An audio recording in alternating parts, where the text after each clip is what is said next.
This show is brought to you in part by viewers like you who joined a Patreon or become YouTube members. Thank you. And if you could, hit the like button and subscribe if you want more Browns-focused content. So we are finally at the close to an end of our draft process. Now, for my last mock draft of the year, I like to do a predictive mock draft. I try to avoid doing predictive mock drafts this whole time, but that's not what we're doing today. That's going to come on Thursday, where before the draft, I'll do my what I think the Browns are going to do mock draft.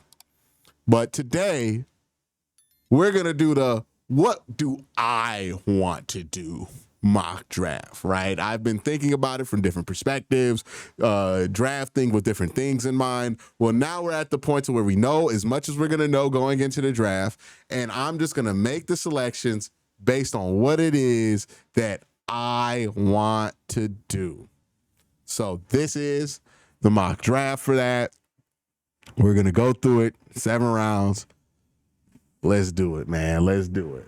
Let's end the mock draft season off with a bang, right? We've been having fun all year. Let's have fun one more time before we get into draft mode. All right. So we get to the selection at 1. They take Cam Ward as anticipated. I love Abdul Carter. I love Travis Hunter. I think I've been more moved over the last few weeks to consider that Travis Hunter is the best selection for this team, even over somebody like Abdul, whom I love as a prospect. Why is it? Well, if Abdul and Travis are ties in terms of level of prospect, right? Then we got to look at some of the tiebreakers. Because I believe both these guys, phenomenal prospects. They should go 1 and 2 in this draft, but they won't. What are the tiebreakers between Travis and Abdul? Well, Abdul plays edge. And that position in the draft is more rare than a wide receiver or a corner, which aren't traditionally taken in top 5. But in the Browns situation, edge is not the most pressing need that they have. They have prospects like Alex Wright and Isaiah McGuire who have shown promise and future potential to hold down the opposite edge rush position next to Miles. Free agents like Zadarius Smith are available for an affordable price if the Browns really feel the need to get a suitable bookend next to Myles Garrett. Like, the need for Abdul is not as strong as the Browns' current need for a wide receiver. Right now, the Browns' wide receiver room has Jerry Jeudy, Cedric Tillman, who's still, as far as I know, recovering from a concussion. And that's it. So they need a wide receiver more than they need an edge. And then you factor in the two-way ability of Travis Hunter. Browns seem pretty intent on having Travis play both ways. If you're going to play Travis in both ways, then he becomes a lot more valuable to your football team than Abdul Carter, because Abdul will be a factor on third downs on defense. If Travis can be a factor on third down on both sides of the ball, that is a player whose value has never, ever really been calculated before and could change things. The question you have to answer is Travis Hunter somebody who can do that? There are some people who believe yes. There are some people who believe no. I'm in a camp of thinking Travis can be helpful to you on both third downs. That's why Travis is the pick here too. All right, now we're going to slow the draft down before I get to Travis here, because we're going to watch the first round to see what we do at 33. So Travis, Abdul, Johnson, Genty, Mason Graham. All right, so notice here in this mock draft scenario, all the spots where Shedeur was going to go in the top 10 have came and went. John Campbell went 9, which means Shedeur might fall a decent amount. Omarion Hampton goes 11 here, right? Kenneth Grant, Malachi Starks. All right, you get the Falcons here picking Jahdae Barron, Kelvin Banks. Shador goes number 18 to the Seahawks. Now, to me, I'm not going to trade up to 18 or 17, realistically 16 to get Shador, because that would probably include giving up a future first. I'm not a big fan of that. If I draft Shador, I'm going to want to use that first to put weapons around him on either side of the ball. So 18, bit too rich for me, but it did push back the quarterback conversation. Now the big question here is, what does Pittsburgh do at 21? If Pittsburgh sits pat, doesn't do anything at 21 at quarterback, then I know that I could be pretty comfortable in sitting at 33 and getting my guy. So let's see what happens. Okay, they go Jackson Dart. So now there's a bit more of a rush here for quarterback, because if Dart was still on the board, I can think to myself, okay, well, somebody could take Dart before they go Milroe. But now the next quarterback who's going to be taken is Jalen Milroe. The question is, of these teams, are you concerned that any of these teams would take Jalen Milroe? Because think about Jalen Milroe's draft profile, right? He's somebody who people are convinced needs to sit a year before he plays. Well, who usually drafts prospects like that, right? We talked about Green Bay earlier in the stream, where they took a quarterback nobody expected them to because they already had one, because they knew they had the time to develop a quarterback. Well, who is going to want to develop a quarterback anytime soon here? Philly, probably not. Jalen Hurts is young. Kansas City, probably not. The Buffalo Bills, probably not. Washington, no. Detroit, they might want to do something, right?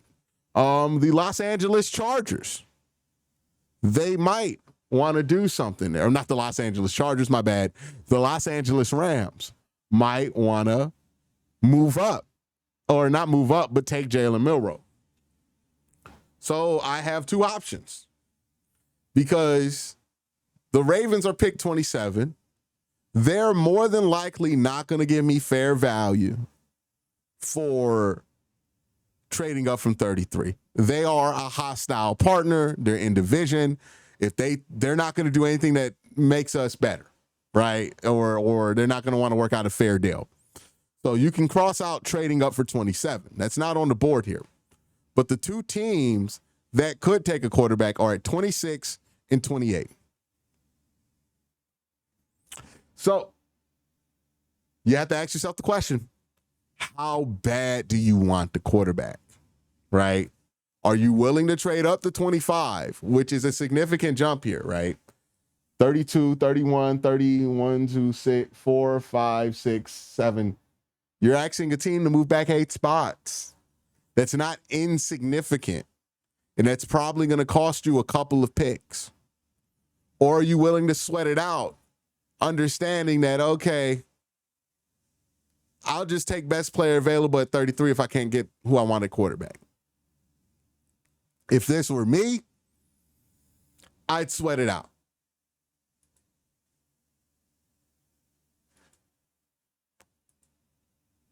All right, you sweated it out successfully. Everybody went best player available. It helps that guys like Mykel Williams and Shamar Stewart, Nick Amawari were still on the board, right? So really, really talented players were still available back there. Josh Simmons just went 31. This makes my decision really easy. We're going to take a quarterback here. And we're going to go, did Milroe go? Okay, I was about to say. We're going to go Milroe here. I like Jalen Milroe. I think he can, I don't think the term fix is the right term for Jalen Milroe, because everybody throws that term around. Can you fix Jalen Milroe? I don't think Jalen Milroe's a prospect you have to fix. I don't think he's broken. I think Jalen Milroe is a prospect that just needs another year of development, right? I think he was close to putting it all together last year. It just never happened at the same time for him, right? but you see the growth, you see the development there. I think he's on the right track to being successful. If you're asking me, he's my second quarterback that I would prefer to take. I'm not a big fan of Cam Ward's game. Not to say that Cam Ward's not talented. I understand why people like him. I'm not a fan of his game. Not a fan of Jackson Dart either, right? He would be my 1 or 2 choice at the quarterback swing this year. So getting that at 33, I feel pretty good about.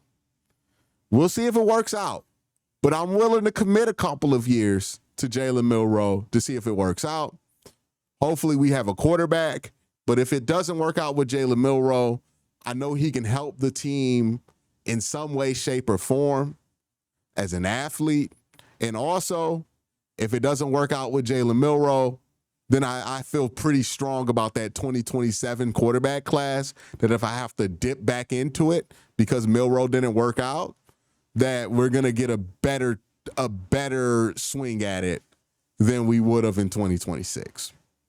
So all those reasons combined, I like Jalen Milroe. There's something about him that I think translates to being a good quarterback in the NFL. I think his tape is not showing a broken quarterback. It's just a quarterback who needs to put it together. I'm going to bet on him. I think 33 is the right bet to place on him. Let's go ahead and take the kid.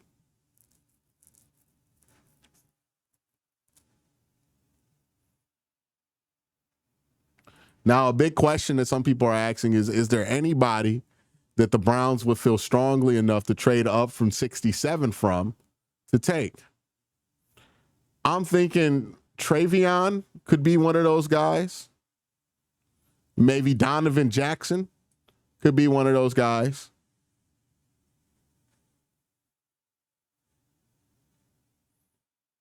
Yeah, Travion and Donovan Jackson. Now, what's range to move up? I would say it probably starts at 60.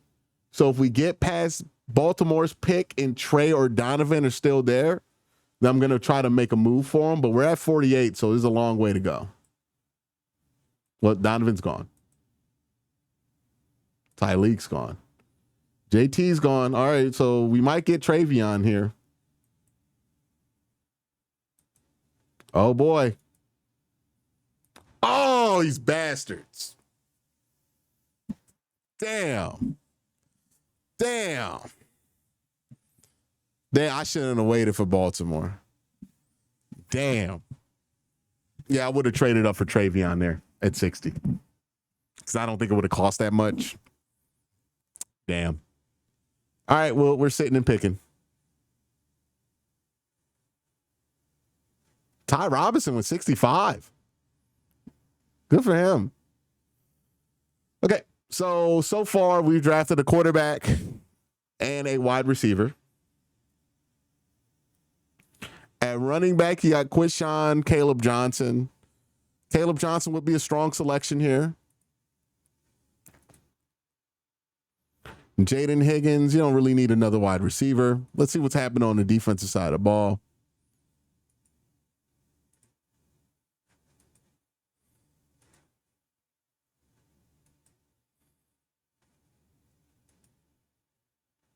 All right, let's take Caleb Johnson.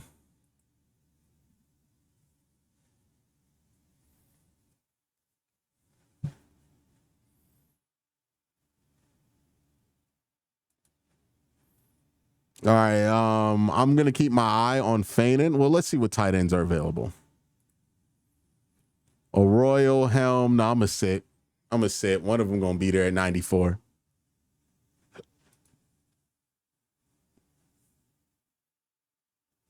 Yeah, I'm going to just go gunner then.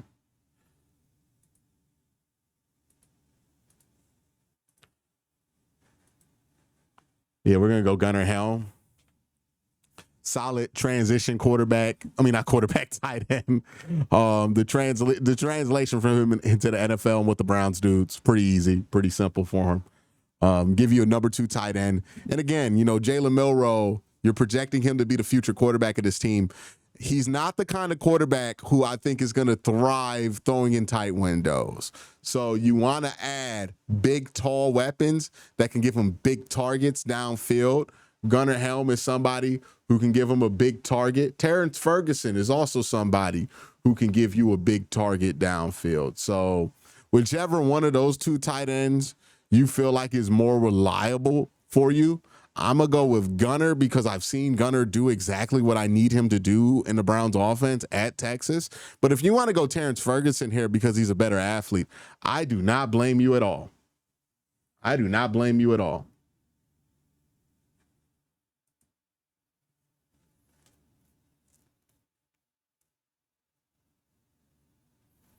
All right. So now we're at pick 104. And this might be where we start to look at defense. Let me make sure nothing there on offense is like so amazing I can't pass it up. Tez, tight end. Yeah, so I think I'm going to go safety. And we got a choice between Andrew Makuba and Kevin Winston Jr. This is where the difference between what I would do and what Andrew Berry would do kind of show itself. I'm pretty confident in this situation. Andrew Berry would prefer to go Kevin Winston.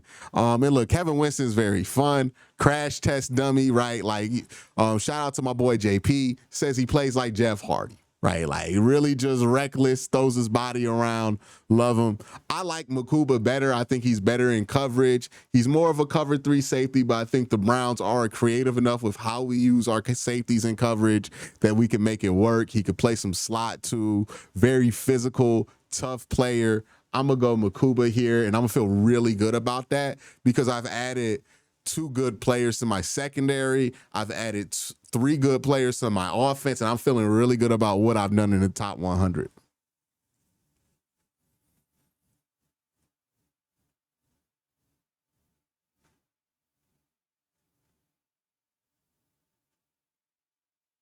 Oh, you like Billy Bowman? I'm not too familiar with Billy Bowman's game, so forgive me for not being too familiar with Billy Bowman's game. Sorry about that, chat.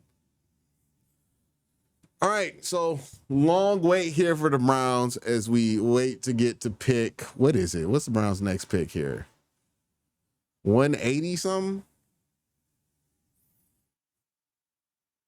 Mm-hmm. All right, so I've already taken a running back. I've already taken a tight end. This is the kind of class where I want to double up. I want to double up on those positions because they're that good in this year's class. So Trevor Etienne, I think, would be an excellent pick. Is Jadon Blue still available? No, Jadon Blue's gone. Oof. And then tight end. Yeah, so I'm definitely going to go running back here. We're going to go Trevor Etienne. Trevor Etienne's a really good athlete, really smart runner. There's some worry about the off the field stuff, but hopefully you get him in your program. Oh no, Jadon Blue's there. I thought Jadon Blue was gone. Ooh, that's a tough one. That's a tough one. I like Trevor. I like Jaden. Here's the thing about Jaden, though.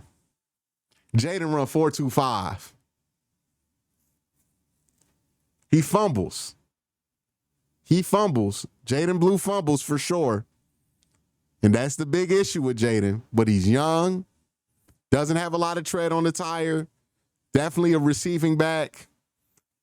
I got my 3 down guys in Nick Chubb and Caleb. I'm going to take Jaden.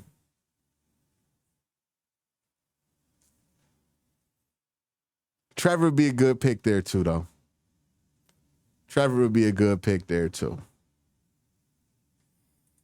All right, tight end. What's my next pick? 200. I'll try to get Luke Lachey at 200. Luke Lachey or CJ Dupree at 200. That's where I'm going to focus in on. Let's see what they have on the line. Let's see if we get a big boy here.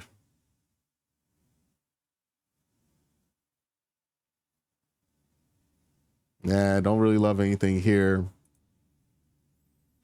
Carson Vincent's there. I'm leaning towards Carson. Nothing there.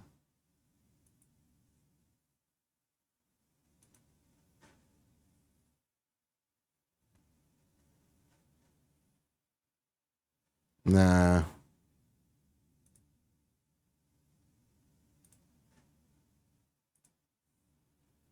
All right. Yeah, let's go take Carson Vincent. Let's get a tackle. Little developmental guy.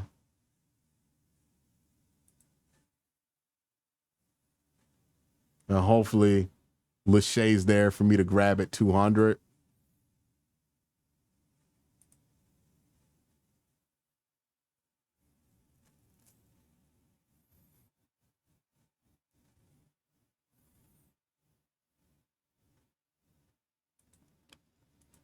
Somebody's going to get incredible value with Damian Martinez here in the 7th round. Not going to be me, though. I'm going to take Ricky White.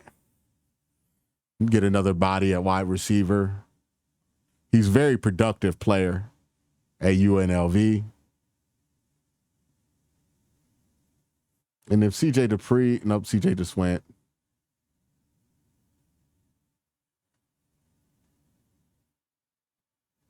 All right, now we're at 255. Usually what I like to do here is identify some guys I would like to bring in for camp. I'm going to bring in Ahmed Hassanin in camp, UDFA contract. Jordan James, UDFA contract. LaJohntay Wester, UDFA contract.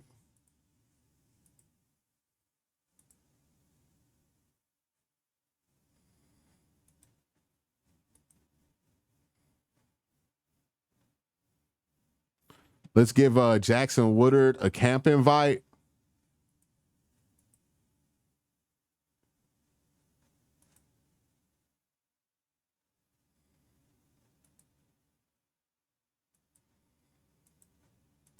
All right, so that's my UDFA stuff. And who am I gonna pick?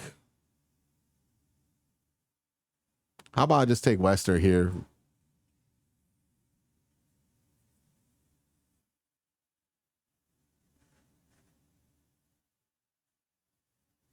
All right. So this is the 7th round mock draft. This is what I would be happy with. And I'm gonna be honest with you, I'd be extremely happy with this haul. Now, is it the most balanced haul in the world? No. But I do think you add a lot of explosiveness to your offense, and you build your run game out a lot. Travis Hunter, wide receiver, cornerback prospect. We talked enough about him. Really good player, obviously going to help your offense. Jalen Milroe, day one, he can help your run game, and hopefully he can be your quarterback of the future.